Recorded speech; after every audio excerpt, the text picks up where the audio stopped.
అందరికీ నమస్కారం. ఈరోజు మీ అందరికీ నేను వినిపించబోయే కథ వైతరణి. రచయిత తాడేపల్లి భాగ్యలక్ష్మి మాధవ్ గారు. ఇక కథలోకి వెళితే, భారతి, ఈరోజు మన లాయర్ గారిని రమ్మని పిలిచాను. ఆయనకి కూడా వంట చేయి. దొడ్లోకి పోబోతూ వంటగదిలోని భార్యకి వినిపించేటంత గట్టిగా అన్నారు పార్వతీశం గారు. లాయర్ గారునా? ఎందుకు? ఆశ్చర్యంగా అడిగింది భారతి వెంటనే. నీకే తెలుస్తుంది, తొందరపడతావేం? ఆమె సమాధానానికి ఎదురు చూడకుండానే దొడ్లోకి వెళ్ళిపోయారు పార్వతీశం గారు. అబ్బా, ఈయన ఎప్పుడూ ఇంతే, ఏదీ ముందు చెప్పరు కదా. అయినా ఇప్పుడు లాయర్ గారితో ఏమవసరం వచ్చింది? ఎందుకో ఆమె మనసు కీడు శంకించింది. అన్యమనస్కంగా వంట పూర్తి చేసింది. స్నానం ముగించి పూజా కార్యక్రమాలన్నీ చేసుకుని లాయరు గారి రాకకై ఎదురు చూస్తూ సోఫాలో కూర్చొని పేపరు తిరగవేయసాగారు. నెమ్మదిగా భర్త దగ్గరకు చేరింది భారతి. అయినా ఆమెని గమనించకుండా పేపరు చూడటంలో నిమగ్నమైపోయారు పార్వతీశం గారు. ఏమండి? నెమ్మదిగా పిలిచిందామె. ఏం భారతి, వంట అయిపోయిందా? ఇంకో అరగంటలో రావచ్చు. పేపర్లోంచి తల బయటకు తీయకుండానే అన్నారాయన. ఆహా, అది కాదండి, ఇప్పుడు లాయర్ గారితో పని ఏమిటని. అబ్బా, తినబోతు రుచి ఎందుకు చెప్పు, నవ్వారాయన. పైగా ఆయన మనింటికి వచ్చి చాలా రోజులయ్యింది. ప్రతిరోజు మనిద్దరం తిని తిని విసుగు పుడుతోంది. అందుకే సరదాగా అందరం కలిసి భోంచేస్తే బాగుంటుందని. ఆయన చెప్పే కారణం నిజం కాదని ఆమెకు అర్థమైపోయింది. నెమ్మదిగా ఆయన కాళ్ళ దగ్గర చతికిలబడింది.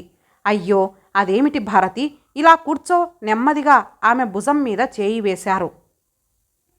కానీ ఆమె లేవకపోగా ఆయన తొడ మీద తల పెట్టుకుంది. ఎందుకో ఆమెకి దుఃఖం ముంచుకొస్తోంది. ఏమయ్యింది భారతి? కంగారుగా అడిగారు పార్వతీశం గారు. ఉన్నట్లుండి బావురుమంది భారతి. కంగారు పడిపోయారు పార్వతీశం గారు. ఒక్కసారి భార్యను దగ్గరికి తీసుకున్నారు. ఎందుకు ఎందుకు భారతి అంత బాధపడుతున్నావు? ఆందోళనగా అడిగారాయన. మీరు లాయర్ గారిని ఎందుకు పిలుస్తున్నారో నాకు తెలుసు, వెక్కుతూ అందామే. ఎందుకు? అదే మొన్న అన్నారుగా, విల్లు రాయిస్తానని. గొల్లున నవ్వారు పార్వతీశం గారు. ఓసి పిచ్చి మొహమా, అదా నీ భయం? విల్లు రాసినంత మాత్రాన చచ్చిపోతామా? పిచ్చి ఆలోచనలు మానేసేయి. నేను అన్నట్లుగానే ఆస్తి మొత్తం నీకే రాయిస్తాను, నువ్వు వద్దన్నా సరే. అయినా ఇప్పుడు మాత్రం అందుకు కాదు పిలిచేది, భయపడకు. కొద్దిసేపు మౌనంగా ఉండిపోయిందామె. భార్య భయానికి నవ్వుకున్నా ఎందుకో తను ఎక్కువ రోజులు బ్రతకనేమో అన్న అనుమానం అనుక్షణం ఆయన్ను వెంటాడుతూనే ఉంది. అందుకే భారతికి అన్యాయం జరగకుండా ఆమె బ్రతికినన్నాళ్ళు దర్జాగా కొడుకుల మీద ఆధారపడకుండా ఉండాలనే తన తపన. పిచ్చి భారతి, కొడుకులంటే వెర్రి ప్రేమ. ఆ మాటకొస్తే తనకు మాత్రం లేదు. అయినా అడ్డాల నాడు బిడ్డలు కానీ గడ్డాలొచ్చాక బిడ్డలా అన్న సామెత తమ పట్ల జరుగుతుందని కాదు, కానీ తన జాగ్రత్తలో తను ఉండటం మంచిది కదా. తన ముగ్గురు కొడుకులు ముత్యాలే, కోడళ్ళు కూడా తగ్గవారే దొరికారు. వారు కోరిన చదువు చెప్పించి వారి కాళ్ళ మీద నిలబడేటట్లు చేసి తన బాధ్యత నెరవేర్చుకున్నారు. రెక్కలొచ్చిన పక్షుల్లా తలా ఒకచోట ఉద్యోగాలు చేసుకుంటూ హాయిగా బ్రతుకుతున్నారు. ఇప్పుడు ఉన్న స్థిరాస్తి తన కష్టార్జితం, తమ తదనంతరం వారిదే. అందుకే ఎటుపోయి ఎటొస్తుందో, ఏ నిమిషంలో ఏం జరుగుతుందోనని విల్లు రాయిస్తానని తను అన్నమాటకి ఎంత దెబ్బలాడింది భారతి. విల్లు పేరే ఎత్తద్దంది. తన ముగ్గురు బిడ్డలు 3 రవ్వలంది పిచ్చిది. తనలో తనే నవ్వుకున్నారు పార్వతీశం గారు. తనని ఏడిపించి ఆయన నవ్వుకుంటున్నారు. ఉక్రోషం ముంచుకొచ్చింది భారతికి. ఏదో అనబోయింది. ఇంతలో తలుపు చప్పుడయింది. నెమ్మదిగా లేచి తలుపు తీసింది. ఎదురుగా లాయర్ కృష్ణమూర్తి గారు. చిన్నప్పటి నుంచి ప్రాణ స్నేహితులిద్దరూ. రారా, నీకోసమే ఎదురు చూస్తున్నాను, ఆకలి దంచేస్తోంది, నవ్వుతూ ఆహ్వానించారు పార్వతీశం గారు. కొంచెం ఆలస్యం అయ్యిందిరా చెల్లెమ్మ, ఏమి అనుకోవు కదా. భలే వారే అన్నయ్య, రండి కాళ్ళు గడుక్కోండి, చెంబుతో నీళ్ళిచ్చింది భారతి. పీటలు వేసి విస్తర్లలో ఇద్దరికీ వడ్డించింది. కొసరి తినిపించారు పార్వతీశం గారు మిత్రుడికి. అవును చెల్లెమ్మ, నువ్వు తినవేం? అలిగిందిరా నా మీద, నవ్వారు పార్వతీశం గారు. చి ఊరుకోండి, అదేం లేదన్నయ్యా. మీరు లేవండి, నేను కొంచెం సేపు ఆగాక తింటాను. ఒక్క పొడి అందించింది ఇద్దరికి. హాల్లోకెళ్ళి సోఫాల్లో కూర్చున్నారు ఇద్దరు. నెమ్మదిగా లోకాభిరామాయణంలోంచి అసలు కథలోకి వచ్చారు. వీలునామా ఇప్పుడు రాయాల్సిన అవసరం ఏమిట్రా? నీకు తెలియదు కృష్ణ, ఏ నిమిషం ఏం జరుగుతుందో అది అసలే వెర్రిబాగుల్ది. దాన్ని ఎవరన్నా ఏదన్నా అంటే నేను సహించలేను. అందుకే నాకున్న ఈ స్థిరాస్తి అంతా దాని పేర రాసి తదనంతరం ఆయన మాట పూర్తి కాకుండానే దుమారంలా వచ్చి పడింది భారతి. ఆమె ముఖం ఎర్రగా అయిపోయింది. అదే అన్నయ్య, వారం రోజుల నుంచి ఇదే వరస. తనకేదో అయిపోతుందట, నేను అనాథనవుతానట. అందుకని తన ఆస్తి అంతా నాకు రాస్తారట. 3 బిడ్డలున్న నేను అనాథను ఎలా అవుతాను చెప్పండి? అయినా తనకేదో అవుతుందని అంటారే కానీ నా అదృష్టం బాగుండి నేనే ఆయన చేతుల్లో పోతాను. అంతే, ఎప్పుడూ అశుభం పలకటమే. ఏది ఏమైనా ఆస్తి పిల్లల పేర రాయండి అంతే. విసురుగా వెళ్ళిపోయింది భారతి. స్నేహితులిద్దరూ ఒకరి ముఖం ఒకరు చూసుకున్నారు. ఇదే వరస, చూస్తున్నావుగా ఎలా మండిపడుతుందో. ఆమె చెప్పింది నిజమే కదరా. నీ పిల్లలు నిజంగా రత్నాలు. ఆస్తి వారికి పంచినంత మాత్రాన మిమ్మల్ని చూడరని మీరు అనుకోనవసరం లేదు. ఇక వీలునామా రాయటం అంటావా? అది ఇప్పుడు రాయటం మంచిదే. ఏ నిమిషము మనది కాదు. కృష్ణమూర్తి గారి మాటలకు క్షణం మౌనంగా ఉండిపోయారు పార్వతీశం గారు. చివరకు నెమ్మదిగా అన్నారు, సరే, అది చెప్పినట్లే చెయ్యి. పిల్లలు 3కి సమాన వాటాలు రాయి. అలాగే. హఠాత్తుగా తండ్రి పోయారని టెలిగ్రామ్ రాగానే ఆగ మేఘాల మీద వచ్చారు 3 కొడుకులు భార్యలతో సహా. అనుకోని ఈ సంఘటన భారతిని నిర్జీవిలా తయారు చేసింది. 12 రోజులు ఘనంగా కర్మకాండలు చేశారు కొడుకులు. అటువంటి కొడుకులను కన్నందుకు పార్వతీశం గారు ఎంతో అదృష్టవంతులని అందరూ పొగిడారు. లాయరు కృష్ణమూర్తి గారు పార్వతీశం గారు రాయించిన ఆస్తి వీలునామా డాక్యుమెంట్సు 3కి అప్పచెప్పారు. తద్వారా జరిగిన భార్యాభర్తల వివాదం గురించి కూడా వివరంగా చెప్పి తల్లిని జాగ్రత్తగా చూసుకోమని హెచ్చరించారు. అంతకంటే మాకు కావలసిందేముంది? మాకు కావలసింది ఈ ఆస్తి కాదు, మా అమ్మ. 3 ఒకే మాట అన్నారు. అందరి దగ్గర అమ్మ ఉండాలి. ఎలా? ఒక పని చేద్దాం. 3 దగ్గర 4 నెలల చొప్పున ఉంటుంది. అప్పుడు అమ్మ అందరి దగ్గర ఉన్నట్లేగా. నిజమే, స్థలం మార్పు ఆ తల్లికి కావాలి. ఒకే చోట మనసు నిలకడగా ఉండదు. కృష్ణమూర్తి గారు కూడా అలాగే బాగుందన్నారు. ముందుగా పెద్ద కొడుకు రఘు తీసుకువెళ్తానన్నాడు. ఇల్లు అద్దెకిచ్చి రఘు వెంట వెళ్ళిపోయింది భారతి. సంవత్సరం గడిచింది. అన్నట్లుగానే ప్రతి కొడుకు దగ్గర 4 నెలలు గడిపి తిరిగి పెద్ద కొడుకు దగ్గరకు వచ్చింది భారతి. అసలే నెల తప్పి నలతగా ఉన్న పెద్ద కోడలు అత్తగారు రావటంతో పూర్తిగా మంచం ఎక్కింది వేవిళ్లతో. కోడల్ని కాలు కింద పెట్టనీయకుండా అపురూపంగా చూసుకుంది భారతి. కానీ వయసు మీద పడ్డ ఆమె ఆరోగ్యం అంతంత మాత్రంగానే ఉంది. రక్తపోటుతో పాటు షుగర్ కూడా పెరిగింది. ఉదయం సాయంత్రం మందులతోనే రోగాన్ని అనగదొక్కాలి. రాత్రిళ్ళు నిద్ర పట్టదు. ప్రతిరోజు బీపీ మాత్రతో పాటు నిద్ర మాత్ర కూడా ఒకటి వేసుకోవాలి. ఏ మాట కామాటే. పాపం తల్లి మందులు మాత్రం నెలకి సరిపడా ఒక్కసారే తెచ్చి పడేస్తారు 3 కొడుకులు. రోజు దగ్గరుండి మాత్రలు ఇస్తారు. కొడుకులకి తన మీద ఉన్న ప్రేమకి మురిసిపోతుంది భారతి. ఉదయమే లేచే తల్లి ఆ రోజు ఎంతకీ లేవకపోవడంతో ఆమె గదిలోకి వచ్చిన రఘు తల్లి మంచం దగ్గరికి వచ్చాడు. నిద్రపోతున్న తల్లిని తట్టి లేపాడు. కానీ లేవలేదు. ఒళ్ళు చల్లగా తగిలేసరికి ఉలిక్కి పడ్డాడు. అనుమానంగా మరొక్కసారి చూశాడు. అతని అనుమానం నిజమే. భారతి చచ్చిపోయింది. భార్యని పిలిచాడు కంగారుగా.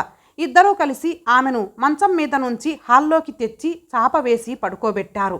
క్షణాల మీద ఈ వార్త దావానంలా పాకిపోయింది. ఇల్లంతా ఇరుగు పొరుగు వారితో నిండిపోయింది. రాత్రి నిక్షేపంగా అందరితో కలిసి భోజనం చేసి కబుర్లు చెప్పిన ఆమె తెల్లారేసరికి శవంగా మారింది. ఏమిటో ఈ జీవితాలు. ఆమెకేమమ్మ బంగారం లాంటి చావు. అది అందరికీ వస్తుందా? ముత్యాల్లాంటి 3 బిడ్డలు. కోడళ్ళు కాలు క్రింద పెట్టనియరు. అదృష్టవంతురాలు. ఒక్కరోజు కూడా తీసుకోలేదు. ఎప్పటికైనా చావవలసిన వాళ్ళమే కదా. ఇరుగు పొరుగు మాటలతో ఇల్లు మారు మ్రోగుతోంది. తమ్ముళ్ళకి ఫోన్లు చేశాడు. వాళ్ళు వెంటనే బయలుదేరి వచ్చారు. తల్లి క్షేమ సమాచారాలు ఎప్పటికప్పుడు తెలుసుకుంటూనే ఉంటారు ఆ అన్నదమ్ములు. ఇంత హఠాత్తు మరణం తల్లికి రావటం వారికి చాలా ఆశ్చర్యంగా ఉంది. ఆఖరి కొడుకు రాజా, రెండో కొడుకు రామం అదే అడిగారు. అవును రాజా, అమ్మ నీ దగ్గర నుంచి వచ్చి ఎన్ని రోజులైంది? సరిగ్గా ఈ రోజుకి 4 నెలలు. రేపే రామం దగ్గరకు వెళ్లాల్సింది. ఇంతలో దుఃఖంతో రఘు గొంతు పూడుకుపోయింది. కోడళ్ళిద్దరూ అత్తగారి వంక చూశారు. వారి భ్రుకుటి ముడిపడింది. ఒకరి ముఖం ఒకరు చూసుకున్నారు. క్షణాల మీద ఏర్పాట్లు పూర్తయ్యాయి. పూల రథంలా అలంకరించిన పాడె మీద ముగ్గురు కొడుకుల చేతుల మీదుగా ఆమె జీవితం హాయిగా తెల్లారిపోయింది. అందరూ ఆమె అదృష్టాన్ని పొగిడేవారే కానీ ఎందుకో పెద్ద కొడుకు రఘుకి మాత్రం తెలియని బాధ గుండెను పిండేస్తోంది. ఒంటెడు నగలతో ఎప్పుడూ లక్ష్మీదేవిలా ఉండేది అమ్మ. భగవంతుడు ఆ ఒక్క లోటు పెట్టాడు. ఎవరో ముత్తైదువ అంది. మరి ఒంటి మీద ఒక్క నగ కూడా లేదే? ఎవరిదో సందేహం. అసలే రోజులు బాగాలేవు కదా. ప్రతిరోజు ఆమె నగలు తీసే పడుకునేవారు. పెద్ద కోడలు సమాధానం చెప్పింది. మిగతా ఇద్దరి కోడళ్ళు ముఖం ప్రసన్నంగా మారిపోయింది. ఎక్కడలేని దుఃఖం ముంచుకొచ్చి ఆమె వారి దగ్గర గడిపినప్పుడు జరిగిన సంఘటనలు చెప్పుకున్నారు. ఒక్క విషయం తప్ప. అందరూ ఆమె చుట్టూ కూర్చుండగా రఘు మాత్రం తల్లి గదిలోకి వెళ్ళి చుట్టూ పరికించాడు. ఆమె పరుపు ఎత్తి చూశాడు. అతను కోరినదేదో దొరికింది. వెంటనే తీసి దాచేశాడు. తిరిగి మామూలుగా అందరిలో కలిసిపోయాడు. భారతి చల్లగా కొడుకుల చేతుల్లో భర్త కోరినట్లుగా వెళ్ళిపోయింది. అంతకంటే ఏ స్త్రీ మాత్రం కోరుకునేదేముంది? చిరంజీవి రఘుని అమ్మ దీవించి రాయునది. నాకు ఉత్తరం రాయడం కూడా సరిగా రాదు. ఆ అవసరం మీ నాన్నగారు నాకు కల్పించలేదు. అనుక్షణం ఆయన నా కళ్ళ ముందే ఉండేవారు. ఇంకా ఉత్తరాలతో నాకు పనేముంది? కానీ ఇప్పుడు కన్న తల్లిని అర్థం చేసుకోలేని నా బిడ్డలకు తప్పనిసరిగా ఉత్తరం రాయవలసి వచ్చింది. అది చివరి ఉత్తరం.